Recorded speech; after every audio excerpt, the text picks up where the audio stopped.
Ok, nous sommes fin chapitre 8 du Mesiyat Yesharim. Ce chapitre, il est court. Le titre du chapitre, c'est Beder Kinat Azrizut, comment acquérir la Zrizut. Donc la rapidité, le zèle, c'est donc la deuxième qualité dont parle Rav dans son livre. Et alors il a expliqué qu'on doit avoir une reconnaissance envers Hachem pour tout le bien, si on voit tout le bien qu'il nous fait depuis toujours. C'est qu'il y a forcément une envie de le servir avec rapidité, avec zèle. Vincharo, dernier paragraphe du chapitre, Vincharoe, et tu vois, Shekalalti po bidvarai, Shoshet hamadregot asher chilaktim bazahirut. Tu vois que j'ai inclus ici les 3 degrés que j'ai partagés dans la zehirut. Dans la zehirut, donc la prudence, le Rav va donner 3 bonnes raisons pour avoir la zehirut, la prudence, pour ne pas faire de péché. Celle qui concerne, il va le dire, Tikvar inyanam echad, car déjà leur sujet il est un. Comme on a expliqué l'autre jour, que la prudence c'est dans le lotaase, ne pas faire de péché, et la zrizut, le zèle, la rapidité, c'est dans le assez, dans le faire. Mais les motivations de ces 2 qualités sont les mêmes. Il va d'avoir la med minyano et chacun apprend de l'autre. Chez Shemei Hadat, alors c'est les 3 parties, les 3 catégories de gens qui sont réveillés par des motivations différentes, comme il a cité dans la prudence. Chez Shemei Hadat, pour les gens qui ont une conscience parfaite. Teya et Hara Mitzad Achova, leur réveil, leur motivation sera du point de vue de l'obligation, au Mitzad Erech HaMaasim V'Chashivutam, et de par la valeur, la grande valeur des actions, des mitzvot, leur importance. Donc, étant donné que ce sont des gens parfaits, ils veulent être parfaits, donc ils comprennent qu'il y a une obligation de faire ces mitzvot parce que Dieu a ordonné cela, et ils comprennent aussi la valeur de ces mitzvot. Donc, ils vont le faire par cette motivation. La frutim mehem, ceux qui sont plus bas de niveau, qui ne sont pas trop touchés par la perfection de l'être, mitzad ha'olam haba urvodo. Alors, ils sont réveillés par les promesses que la Torah donne à celui qui fera les mitzvot, qu'il aura un bon olam haba, urvodo, et le kavod qui est là-bas. C'est des gens pour qui le kavod est important. On leur dit, ok, alors au lieu de chercher un kavod ici qui est tellement futile et passager, et mensonger, prends le vrai kavod, celui d'être proche de Dieu, dans l'olam haba, qui est un monde infini. Chez l'autre, asigeo bouchal, yom agmul, que la honte ne le touche pas le jour de la récompense. Biroto atova shayachol asig veibda, quand il verra le bien qu'il aurait pu acquérir et qu'il a perdu. C'est terrible, d'accord? Quand on voit tout ce qu'on aurait pu faire, on ne l'a pas fait, on voit les récompenses qu'on a ratées, la proximité de Dieu pour l'éternité, c'est terrible. Vele hamon, et pour la multitude des gens qui sont nés à ce niveau 1 de perfection, nés au niveau 2 de vouloir avoir une bonne place dans l'olam haba, mitzad olam hazeh vetzrachav. Ça sera par rapport au olam hazeh, ce monde-ci et ses besoins. C'est clair qu'il y a une conséquence de nos actions sur olam hazeh. Tu te comportes bien, bah, tu auras des choses bien. Tu te comportes mal, tu auras des choses mal. Comme j'expliquais cela là-bas. Et nous...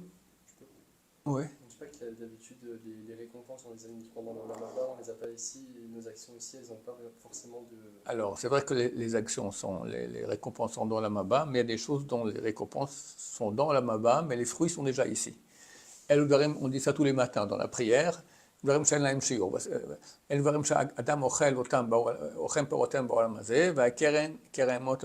les choses que l'homme mange les fruits dans ce monde-ci, mais le capital, il est dans le monde à venir. Talmud Torah, qu'est-ce qu'il y a là-bas? Achat Sochim, Bikur Cholim, Achat Sochim, voilà. Donc il y a toute une liste là-bas de choses dont on mange déjà les fruits ici, c'est clair. Nous passons au chapitre 9.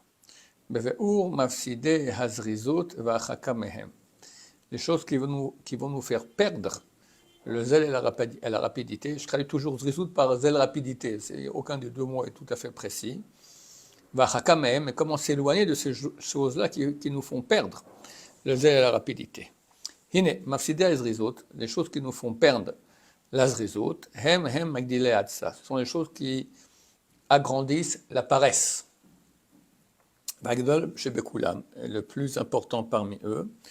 Ubakashat amnucha hagufanit, c'est la demande de repos corporel, farniente en bon français. Vesinat tatorach, la haine de la peine qu'il faut, les efforts qu'il faut faire. Avat haedunim, et l'amour des plaisirs. Betashum kol tnaehem, dans la réalisation totale de toutes les conditions.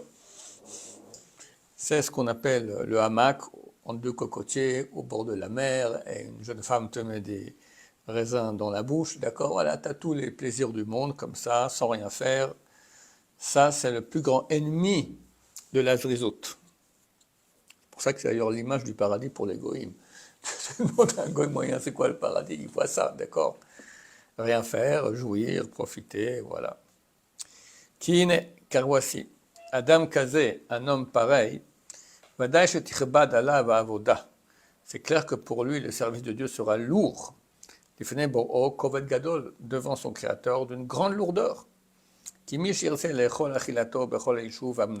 celui qui voudra manger son repas dans toute la stabilité et le calme, et dormir sans souci, sans être embêté. Il refusera de marcher si ce n'est que lentement. Et autre chose du même type. Donc voilà, en bon suisse, on a une citation suisse, il n'y a pas le feu au lac. D'accord, voilà, du genre, rien ne presse, pépère, voilà.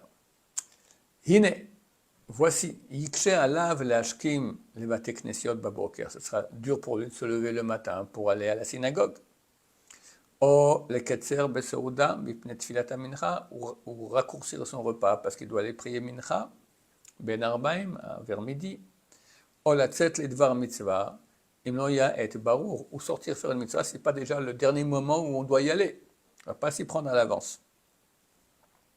Koshaken le maher atzmo ledvar mitzvah, plus forte raison, partir plus tôt pour faire une mitzvah, ou talmud Torah, ou pour étudier la Torah. Et celui qui s'habitue à ces coutumes-là, donc tout pépère, il n'est plus maître de lui-même, de faire le contraire de cela lorsqu'il voudra.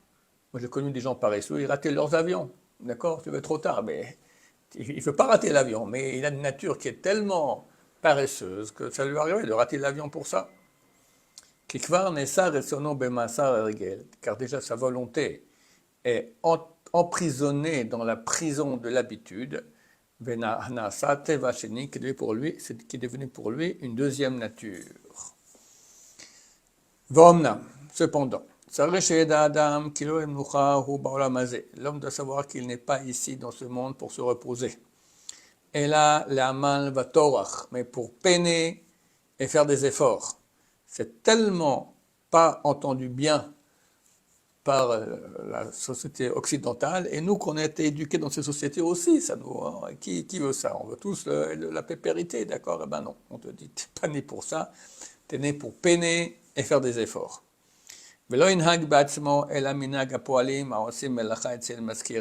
Et il faut qu'il ait l'habitude de se comporter comme les employés qui font un travail chez leur employeur.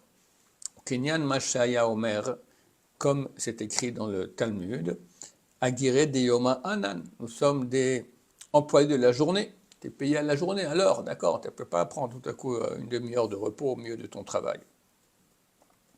De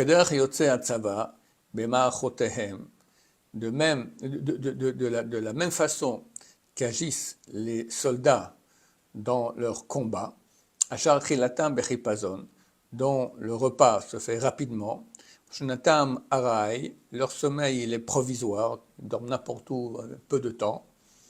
Vamdim Tamid Mukhanim et Krav sont toujours prêts au combat. Vanzenemar, c'est pourquoi il est dit qu'Adam, la Malioula, c'est écrit dans Job, l'homme est né pour l'effort.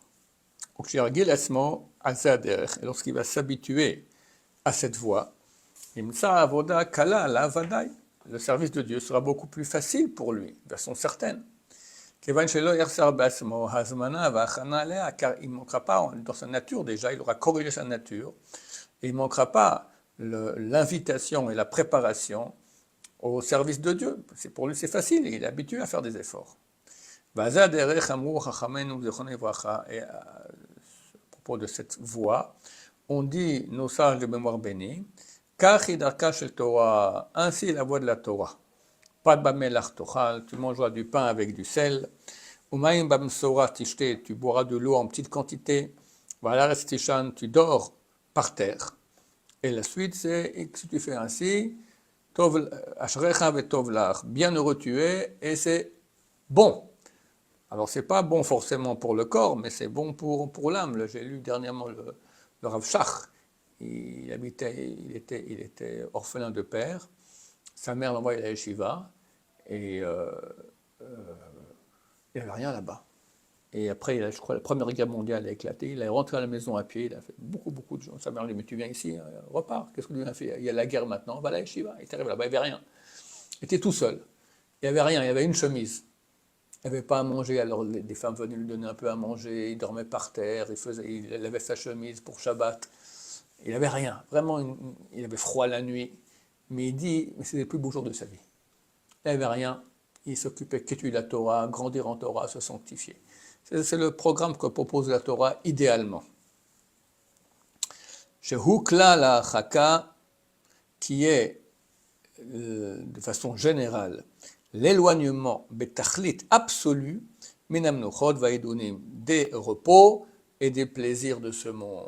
Voilà, il faut se mettre ça dans le crâne. C'est contraire à ce qu'on a reçu comme éducation, mais c'est ça la voie de la vérité. Baruch Adonai, Leolam, Amen ve Amen.